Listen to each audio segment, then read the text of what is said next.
What is up, YouTube? Welcome back to another video. This may be the most bullish and important XRP clip that I've ever shown you. And not me talking, I have Chris Larson and Brad Garlinghouse laying the whole master plan out. Really quick, I want to lead with this, guys. A salary is a drug they give you to forget your dreams. Nothing wrong with having a job, but never give up on actually trying to pursue a vision. A lot of people are stuck in this rat race and they hate what they do. And even if that's you, changing your mindset and just trying to trick yourself into liking it can make it a lot better. Your mindset's either your best weapon or your biggest enemy. U.S. Department of Homeland Security, really quick, check this out. In a U.S. Department of Homeland Security report, if you guys have Twitter also, follow me on Twitter. Links in the video description below, just made it. They say it's more likely in the near future a currency agnostic peer-to-peer payment transfer mechanism like Ripple will be used to access US dollars instead of a cryptocurrency like Bitcoin. Ripple, XRP, is based on a consensus algorithm and is not controlled by a centralized institution or government. Users cannot invest in Ripple. Interesting, guys. Users cannot invest in Ripple. What's going on right now with that, though? Ripple also serves as a bridge currency, meaning it can convert currencies that are otherwise unable to transact. Interesting. This XRP Ripple thing seems kind of cool, right? A bridge currency sounds like there's some utility here. Okay. And moving forward, guys, not much is free in the world, let alone money.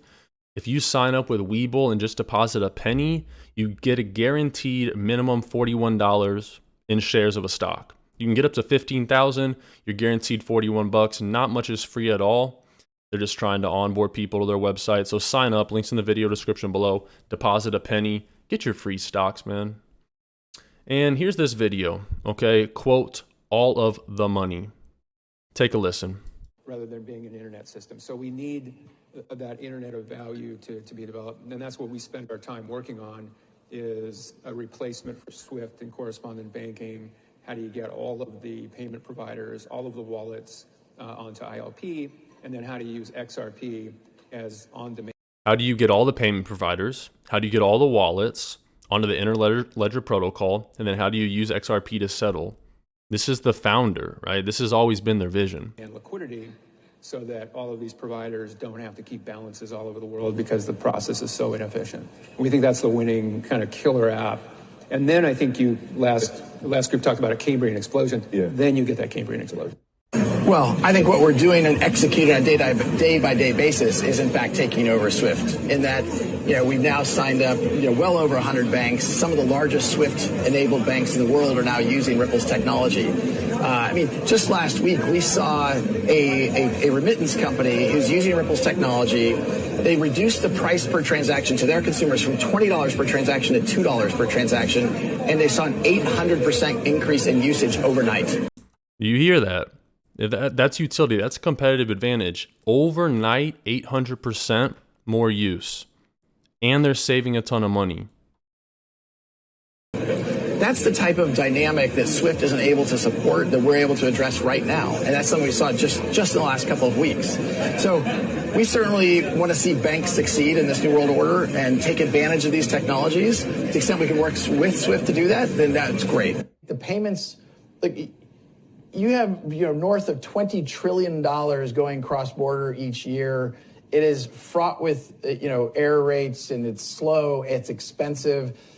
For me, it's a classic Silicon Valley going up against the big behemoth Goliath, but it's so broken. When I go talk to banks, it's a beautiful thing for me because banks don't like SWIFT. They're frustrated. Think about it. Why would a bank like to wait 3 days for a payment? It's obvious banks don't like SWIFT. It's expensive and it's slow. Maybe in 1960 it was good when the first computers were coming out. I don't even know if that's an accurate timeline, but banks don't want this. Frustrated with SWIFT. Their customers don't like SWIFT. And that's a great place to be when you're selling into that. And SWIFT, it seems, has responded to what Ripple is doing. How does their new technology, the response that they've created, compare to what Ripple's doing?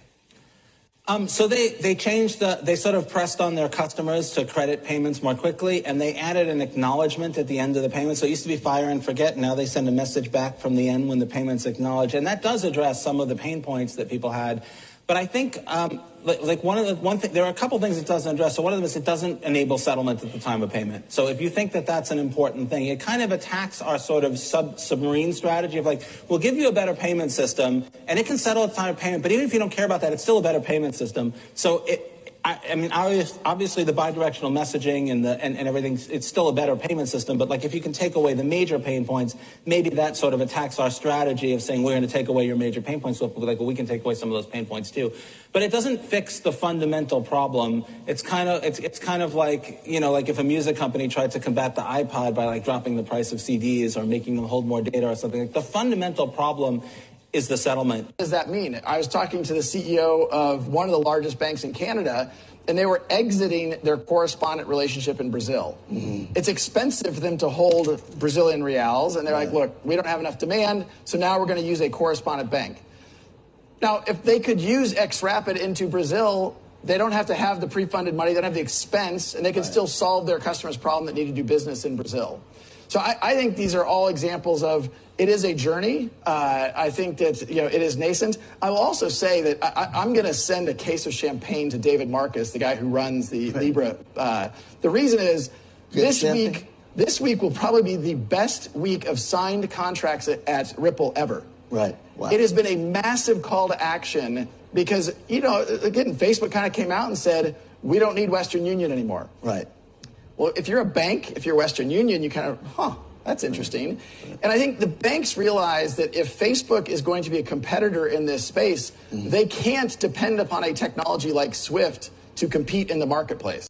Correspondent banking, it was built decades ago. It hasn't really evolved. It's based upon SWIFT messaging between correspondent banks. The cost of supporting that infrastructure, frankly, has gone up. One of the things that changed after the financial crisis of 2009, 2010, it used to be if the Bank of Dan and the Bank of Brad wanted to do cross-border transactions, we'd have what's called Nostro Vostro accounts. It used to be that when I put cash at the Bank of Dan, that counted positively towards my capital ratio. After that financial crisis, we decided that trusting other deposits at other banks may not be as trustworthy as we thought, and so now it doesn't count. And so banks have contracted. The correspondent banking relationships have gone down by 50% in the last 15 years. Yet global cross-border transactions continue to grow. So our view is, look, these are technologies from decades ago. We can upgrade them with today's technology, with internet-based technologies, and make this real-time transactions. You do a SWIFT transaction, there's banks saying, there's a market maker saying, I'll lock in that rate. I'll take the volatility risk for the next 2 or 3 days. With XRP, you don't have to do that because it settles so quickly. Value exchange, and that's really the mission that we're trying to accomplish. What does that mean for financial institutions? Well, it means that banks remain the custodians, but they can also correspond with each other directly, and they can use this real-time settlement system without putting up capital on both sides, and with getting maximum competition for that exchange of value. It's a fundamental structural change in correspondent banking. The networks, whether that be SWIFT or Visa or Earthport, they can also use those same benefits for their customers. And then for regulators, we actually think this is also a big step forward because you get so much more transparency. It's so much easier to track sort of degrees of separation tools in real time. We think it actually shortens the time it takes to catch the bad guys. Thanks for watching, guys. Subscribe if you're new and sign up for Webull and get your free stock. If you want to get some McDonald's, sell your stock, keep your stock, invest it. I don't care what you do with your money. Check it out. Links in the video description below. Until next time.